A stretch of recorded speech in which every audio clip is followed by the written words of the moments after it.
To all who listen to this happy pod, welcome. My name is Noah Parker, joined by my sister Marci. Hello. And we are the DCOM kids. DCOM kids. I keep forgetting that the intros don't have to be the same for everything because they're technically two different shows now, so they can mix it up a little bit. They can be different. You know what? Next week, you'll intro it because it doesn't have to be me. Yeah. Okay. All right. Well, welcome to DCOM Kids, everybody. Our live stream right now. If you're live with us, thank you for joining. If you're not live and you're listening later, that's all right, too. We welcome you still. And, yeah, let's see. Should we do... Well, no. Let's just... What movie did we watch this week, Marci? This week we watched Stepsister from Planet Weird. Now, you notice I did not say rewatch. Yeah. Because I don't remember ever watching this movie. I have, so Okay. It's a rewatch for me. Well, good for you. I had zero recollection of this movie at all. But when I asked you a couple weeks ago, when I said, if I say bubble people, does that help? And you said, absolutely no. Does it make sense now? I mean, yes, I get the reference now, but it did not jog not any at the memories point. at Yeah. all. I had no clue what you were talking about, but Yeah. it was a good movie. I enjoyed it. I enjoyed it. It was funny. Yeah. Yeah. And yeah. Do we had any housekeeping things to do?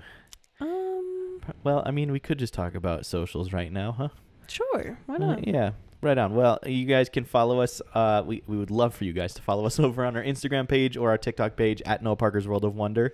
If you're listening to this podcast in the audio only form and you want to watch the live stream, we live stream these DCOM Kids episodes on Sunday nights at 8 o'clock Mountain Time. Right now we're on Mountain Daylight Time, which I realized like for the last several weeks I've been doing MST, which is Mountain Standard Time. Oh. And that's wrong because it is Mountain Daylight Time for another like week or two or something.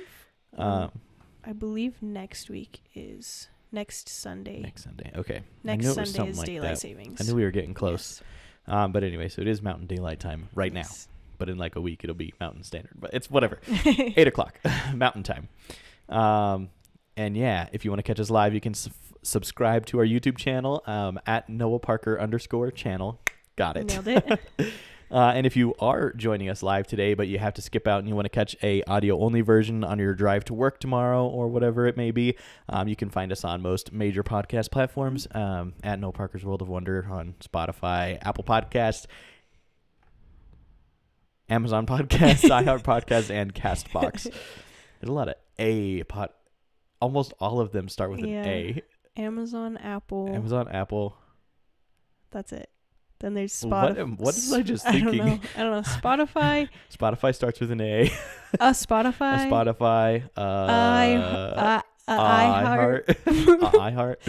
Wow, what the heck? I need a nap today. I've been telling Adriana I need a nap all day, and should have taken one, but I did not. But okay, yeah. So I think that's that. We appreciate all of you guys joining us live and following us and leaving rates and reviews and all that good stuff. And without any further ado, let's jump in to Stepsister from Planet Weird. You go ahead and take it from the top there. All right. Yeah. The release date? Yep. Okay. Well, not the date, the year. Yeah, and then and then the second line. Yes.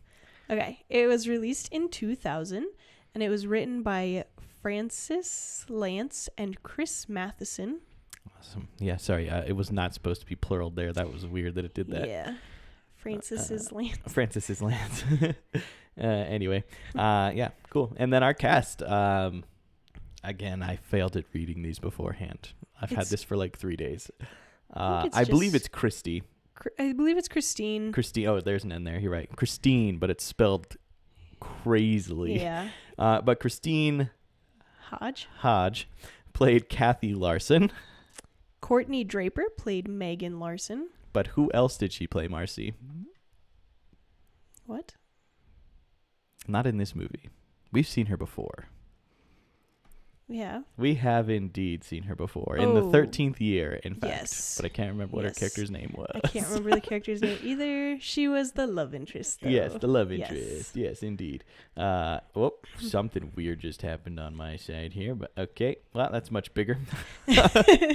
Then Tamara Hope played Ariel Cola. Lance Guest played Cosmo Cola. Miles Jeffrey played Trevor Larson.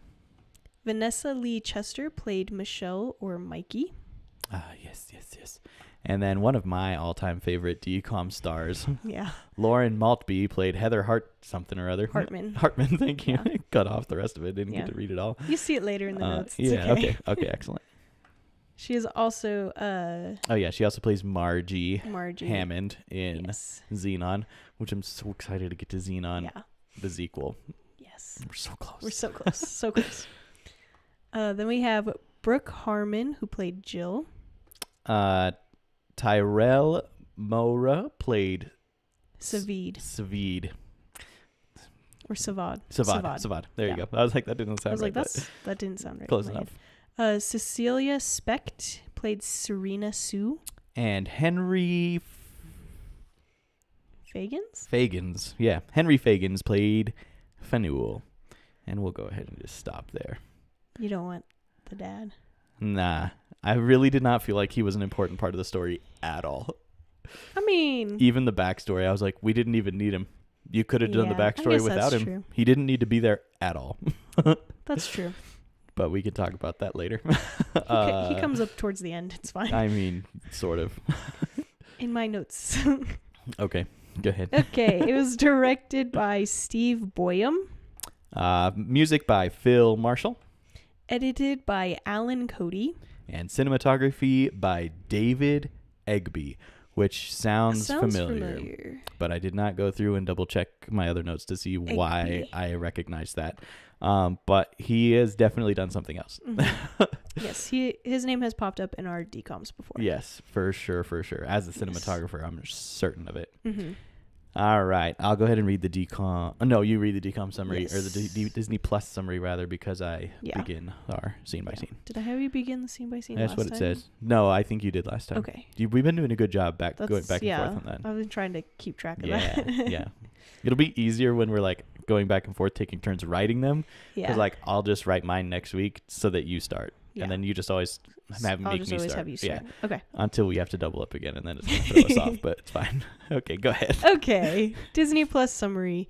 14-year-old Megan Larson is stunned to discover that her mother's exuberant new fiancé, Cosmo Cola, and his seemingly perfect daughter, Ariel, are actually aliens who've taken sanctuary on Earth. Neither girl wants to see their parents get remarried, so they join forces to split them up. But as their plot unfolds, Megan and Ariel become fast friends and begin to worry that their initial wish will come true. Which is so wild. There was a lot of trippiness in this movie, and I really liked most of it. Yeah. So, right on. I enjoyed it. I figured you would enjoy it because it's like kind of not spacey, Kinda but it's like sci-fi. sci-fi. Yeah. But like done kind of like well. Yeah. I mean, like, not that most sci-fi isn't done well. Most is done well that I watch anyway. Yeah. But it's like for a kids movie, low budget Disney Channel original Yeah. movie, like it's done pretty well. Yeah. And Yeah. I did not hate it at all.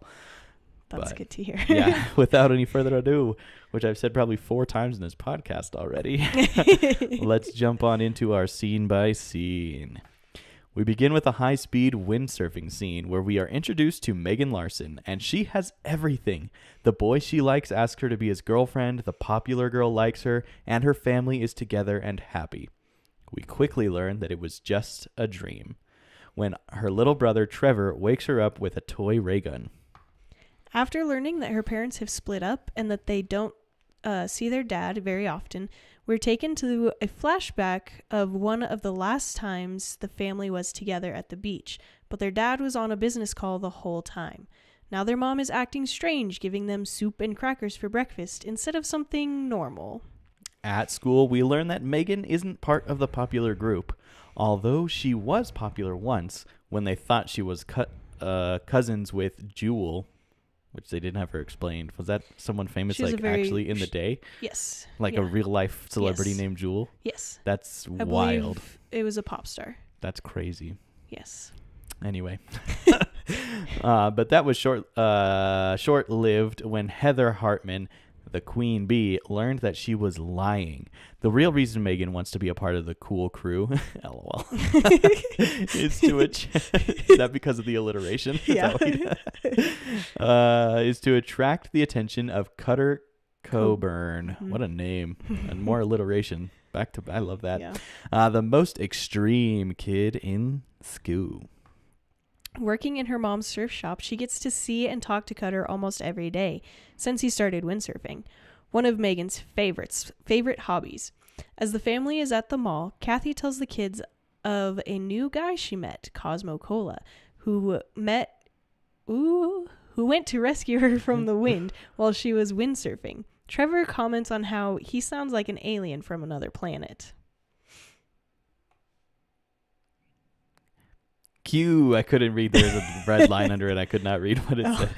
I thought it said Q, and I was like, Q? Okay, Q, the dating montage. Each night, when Kathy returns from her date with Cosmo, she has an interesting souvenir, starting with a Viking helmet, a bunch of balloons, and then a bubble machine. When it is finally time for the two families to meet. Then it is time for the two families to meet. Where I was doing so well, and then I lost it there. Okay. While preparing for dinner with Cosmo and his daughter Ariel, Kathy and Megan have a small heart-to-heart, with Kathy telling Megan how much Cosmo makes her happy, and Megan just might like him too if she really tries to get to know him. Agreeing, Megan promises to do her best to get to know the Cola family.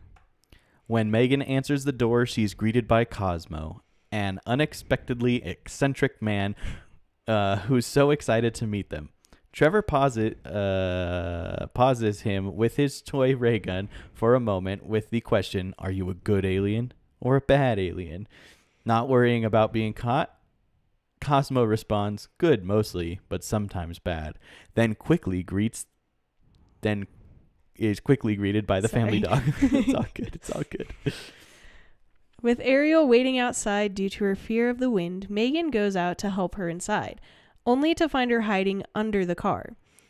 Then we transition to Ariel's perspective of the story. Writing in her diary about her dreams of being back home on her planet. Oh, they changed it. No, that's right. Sorry. Home on her planet Zircalone with her beloved Faneuil and being her beautiful pink gas bubble self, Zuzov, I think is how it said. Once again, that's her alien Was that her name. alien name? Yeah. Okay. Zuzov. Something. Yeah. Okay. Yeah. Ariel knew they had to leave Zircalone because her father's life was in danger because he was a freedom fighter. But during their escape from the Emperor Svad, yes. Her mother is separated and pops, becoming lost forever, and just a part of the great cosmic gas. Despite all of her hate for Earth, at least they have an abundance of what Zircalonians need most, CO2. Trying to figure out how to navigate this strange new world, she turns to her neighbor, Serena Sue, who is a cat-loving psychic who tells Ariel she was once a cattle farmer that was crushed by a cow in her past life. As they continue talking, Ariel sees a fly buzzing around and watches as it flies into Serena's mouth. Ariel explains how she tried to tell Serena about the fly, but of course, she cannot read minds. She is a ridiculous and pathetic person to Ariel.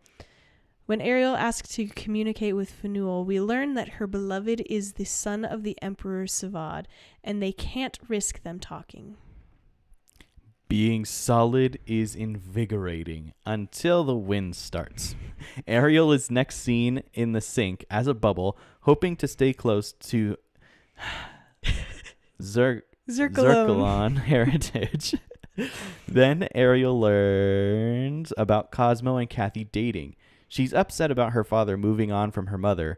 Cosmo reassures her that her mother wouldn't want them to be alone and unhappy on Earth. Cue dating montage flip side. We see Cosmo leaving his house with each of the gifts Kathy returns home with. A Viking helmet, a bunch of balloons, and a bubble machine. Now we are all caught up with both families. When Ariel enters the Larsons' home, she is greeted by Buster, I believe is their dog's name. But couldn't remember. Buster and Trevor with his trusty ray gun, calling her an alien. She quickly grabs a soda and runs to the restroom. When Megan is checking on Ariel, she opens the door, dripping wet from the water, stating that she fell in the sink. Which is really funny, really. That's I love, one of my... and then she's like, I fell in the I sink. fell in the sink. And then she's just like, the sink? Ariel is changed. It is dinner time. Hot dogs. Cosmo adds a little bit of everything to his, and Trevor follows suit, wanting to be just like him. During dinner, Cosmo and Kathy announce they are engaged. They are all stunned with silence at first, but Megan has a lot to say about Cosmo and Ariel later that night. And although Trevor likes Cosmo, Megan is quick to tell him he's going to be their stepdad, not a new playmate, and Ariel will be their stepsister. Yuck. Which I don't think she actually says, but it's highly strongly implied. Yeah. Convincing Megan to give Ariel and Cosmo a chance, Kathy tells her about Ariel losing her mom and how she's probably upset and frightened being so far away from home. And it would be nice for Megan to become her friend. As they are riding to school, everyone is staring as Ariel flips over the bike rack after not knowing how to stop. Everyone gathers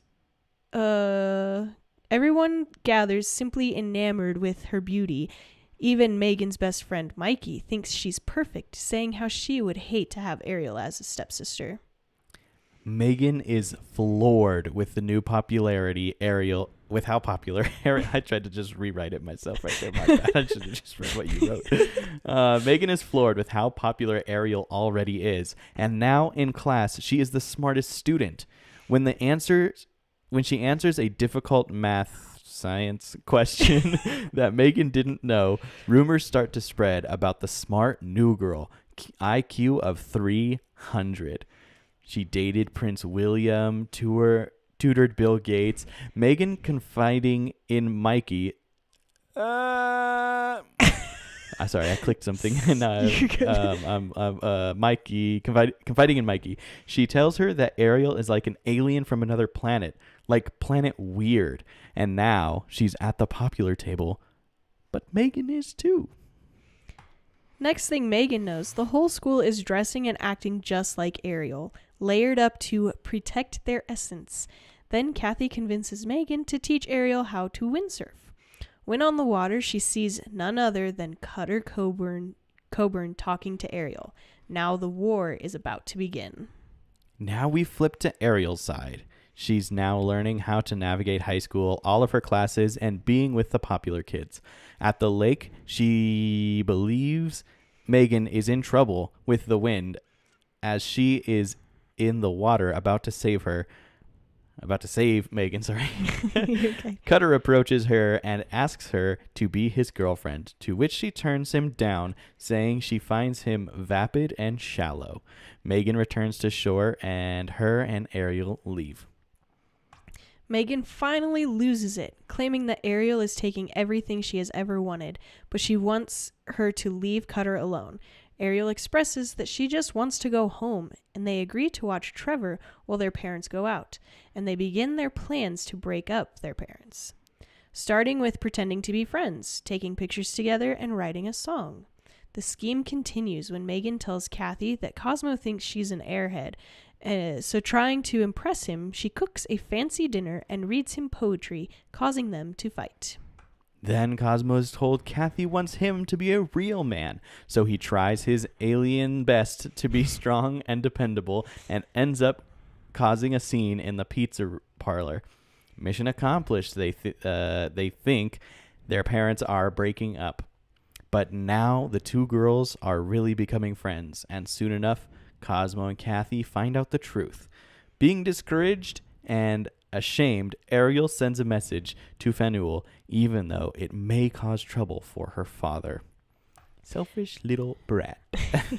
But I love the thing she uses to send the message. Yeah. She's like scribing it in midair, and then she just like pokes the bottom of this like orb with 4 legs. Yeah, it kind of looks like a and spaceship. it shoots out and it goes and becomes a shooting star. It just goes. Yeah.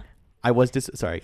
You're good. I just wanted to mention, and we can talk about it later, but I'm thinking about it now. I was disappointed that shooting star was not seen by Megan in her window. Yeah. I'm like, that'd have been so cool if we'd be like, wow, a shooting star. Oh, shooting star. That would have been cool, yeah. It didn't really matter. It wouldn't have changed the story at all. No, but it's like it's it would've there been in the like background, but like it would have been cool if she saw Yeah. it. Like whatever. Oh, well. Okay. Megan and Ariel try again by inviting Serena Sue and Fred Larson over to a party to apologize to their parents, hoping that Kathy and Fred will fall back in love and Cosmo and Serena will fall for each other. And Megan begins by tricking Trevor into believing that Cosmo is a bad alien and is planning to take over the world. Step 1, eating Trevor. The plan is not going the way they expected. Cosmo and Kathy are still in love, but now Serena and Fred are in like with each other. Wild. After the adults start a food/water fight, Ariel runs away to the bathroom and Megan sees her in the sink in her true form, a bubble. Megan tells everyone Ariel is an alien, but not believing her, Kathy takes Megan to a psychiatrist and asks if she thinks the wedding should go on. He says it is imperative for Megan's sake to see her mom happy. On the wedding day, Kathy and Megan have another heart-to-heart, and Megan comes to terms with her and Cosmo being married, when Kathy tells her everything is going to work out just fine. As Ariel is inside saying goodbye to her old life, she is surprised by Faneuil as a human. Thinking he has come to rescue her, she is shocked to see his father, Emperor Sivad. You're good. Close Sivad enough. is also there to take her father away, threatening to freeze her if she does not cooperate. They are then introduced to Serena, as Mike and Doug, to which Sivad dislikes and freezes Serena, calling them annoying creatures. And Ariel defends the humans, saying there is warmth, kindness, and bravery in them. Faneuil locks Ariel in her room while Sivad looks for Cosmo. When Megan goes looking for Ariel, she too is trapped in the room, where Ariel tells her all about their true selves, leaving their home planet to escape political oppression, and they stayed because Cosmo fell in love with Kathy, giving us our third, possibly fourth, heart-to-heart. Shortly, Sivad finds Cosmo with Trevor. To get Trevor away safely, he tells them they're going to count to 100 and they will come find him. They're playing hide and seek. I Yeah, forgot to add that part. Sorry. It's okay. Back in the house, Faneuil is left watching over Ariel, Megan, and Cutter, who convinces him to stand up to his father and lets them free. Bravely standing up to his father with Megan, Cutter, and Ariel, he saves the day they save the day. Wow, sorry. They save the day with not just one, but 4 hair dryers to blow Sivad away. When that isn't enough, Trevor comes in with a leaf blower, and they defeat the evil Emperor Sivad and save the wedding. Yeah, Faneuil just straight up murdered his dad. Yeah. But they all loved Ghastly Ever After. I was supposed to read it before, and I just assumed what it said again. They all loved Ghastly Ever After. Ghastly Ever After. I love it. Yay. That is the rundown of the film there. I zero recollection of this film. Really? Well, now, obviously. Now like you I've do, watched but it, so yeah. like now, but I'm like before that, Couldn't not even remember like what was one of the ones where I was like, okay, as I was watching it, it was coming back to me. Like 13th year, Rip Girls, probably. Yeah. Like Rip Girls, I was like, oh, I do remember this. Yeah. This was like, might as well just come out yesterday. I got nothing here. Might as well be a brand new movie. Exactly. But that's fine. Yeah. It was a good movie. I did like it overall. Yeah. Yeah. Which brings us to our first discussion point of today's episode. Yes. What was your favorite scene? Do you have one? Yes. Okay. My absolute favorite scene is when she comes out of the bathroom dripping wet, and she's like, Mm. I fell into the sink. That's a good one. And they're That's a like, good one. why? What? And just anytime she was a bubble in the Yeah. sink, it was like, Yeah. I was like, why the sink? Right. That was the thing I wondered too. I was like, why the sink and not the bathtub? Probably because it was easier to do their bubble heads in just the sink instead of like the big actual bathtub. special effects wise is much easier. Yeah. And it's Fair funnier. enough. It is funny. My favorite scene. What was my favorite scene? I thought about it yesterday, and then I can't remember what it was. I should have wrote it down. I think it was like the first scene when they're at the school and she flips over the bars. Yeah. And like Megan is like, oh my god, she's so embarrassing. This is so embarrassing. But everyone else is like, whoa, she's so cool. And I'm like, yeah. What? They're like, that's so cool. And then like later on, she's looking out the window and it's just kids making a sport of it now. Right. And I think it's like that was clearly an accident. Yeah. I think it's because of Cutter being like the most extreme. And you're right. He's like, yeah, I rollerbladed down the hill. Well, fell mostly. Because he did. He tumbled down the hill. Yeah. And I was like, how did you not break every bone from that tumble? For real. He was hitting rocks. I was going to say, that man should be dead. So, like, he was wearing a helmet. So it's okay. Yeah, but still. Oh, man. Okay. Least favorite scene. Mine might be controversial, but. Least favorite.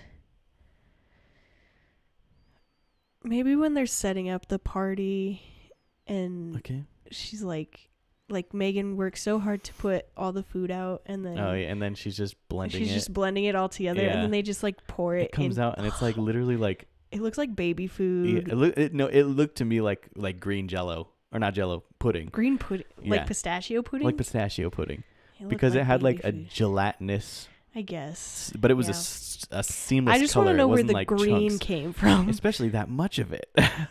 Because it looked like it was like nachos and I couldn't really tell what like so taquito. It looked like Mexican food. Unless there was like guacamole in there. And a lot of it. It had to be a lot of guacamole to turn that shade of green. Yeah.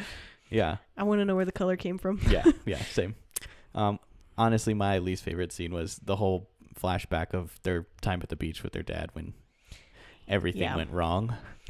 Yeah, I felt can see that. I was like, you didn't need all of that. Like, you could have simply said Dad was obsessed with his work and didn't think about his family. Yeah, because even at the end when they're getting married, there's like he like answers his phone when they're saying their vows. For real. And I was like, first of all, why are you at their wedding? Right. First of all. Well, that's because of Serena Sue. That's true. He does ask next to Serena Sue. He goes, "Where's Serena Sue?" Yeah. Stupid. But second of all, why do you have your phone on? For real. But then, like we would expect nothing less because of the first scene. Yeah. But I think we could have just had the end scene, like, and just, I don't know. It wasn't necessary. I didn't like the dad.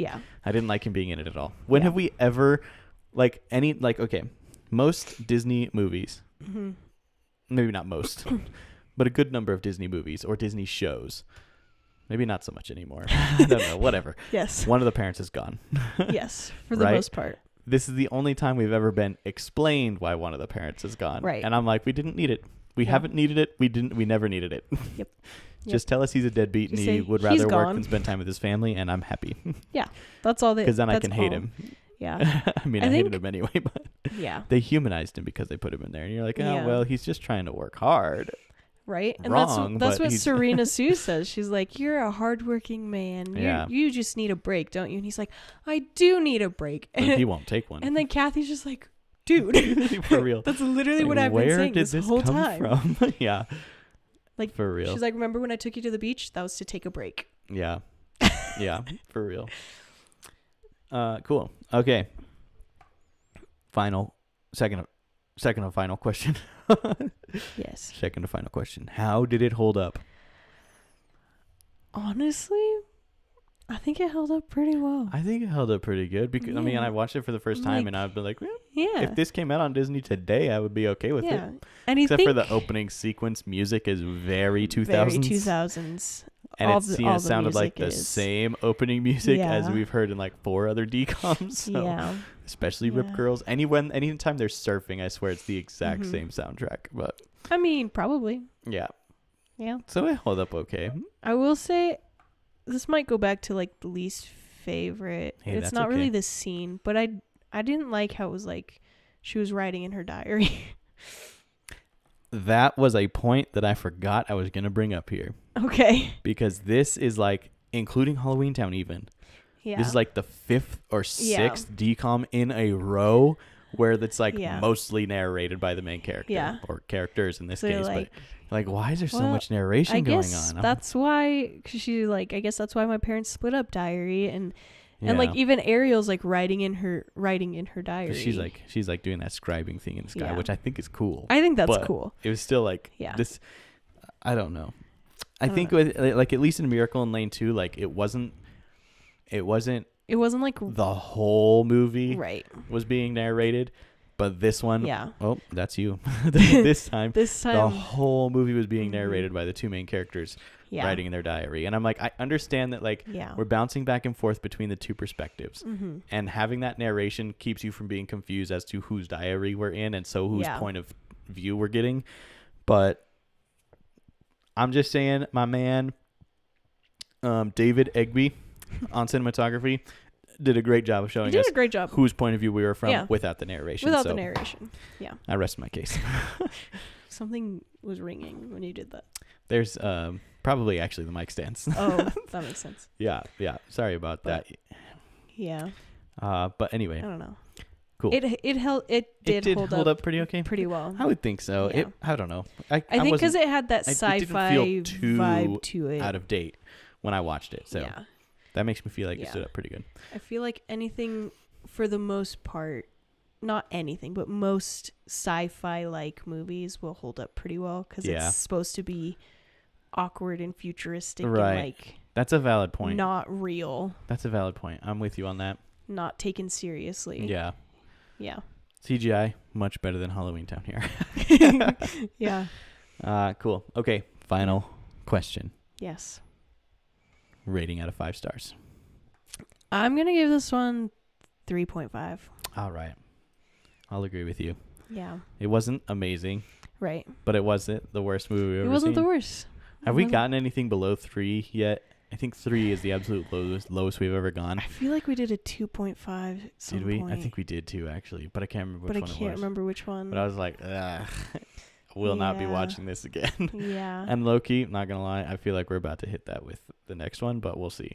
Because I don't have any recollection of that movie Is either. it Ready to Run is the next one? Okay. I looked it up on Disney Plus because I was like, I've never heard this movie before. I have watched it. Okay. I have seen it. Oh. I just didn't know that's what the name was. I feel like I'm probably going to be in the same boat then. Yeah. I'm hoping I am. Yeah. Because I can't do more than 2 DCOMs in a row where I'm like, I'm pretty sure once you watch it, you'll be like, oh, I didn't realize that's what this movie was. Okay. It's, yeah. Okay. And like I read the description, I was like, oh yeah. All right. So this is one that it's a horse movie. Oh. So I think that's why, like, I'll watch the DCOM horse movies, but like once. Yeah. I'm not a horse girl. Yeah. As much as I love animals. You know. Animals are cute. So. I had to. Never mind. I won't get into that. I don't need to talk about that right now. But yeah. So next. Yes. Yeah. Well, we'll see how that goes. But I'm like not expecting much out of it. I don't know if you'll remember a lot of it, but okay. I am recalling some of the scenes in my head. Okay. After looking. Sounds good. This is totally random, but I was looking on Disney Plus, like trying to like get an idea of like where we're at, where we're going. Sure. Right. And I'm like, why are none of the Descendants movies in the DCOM collection? And I finally realized yesterday or the day before why the Descendants movies aren't in the DCOM collection.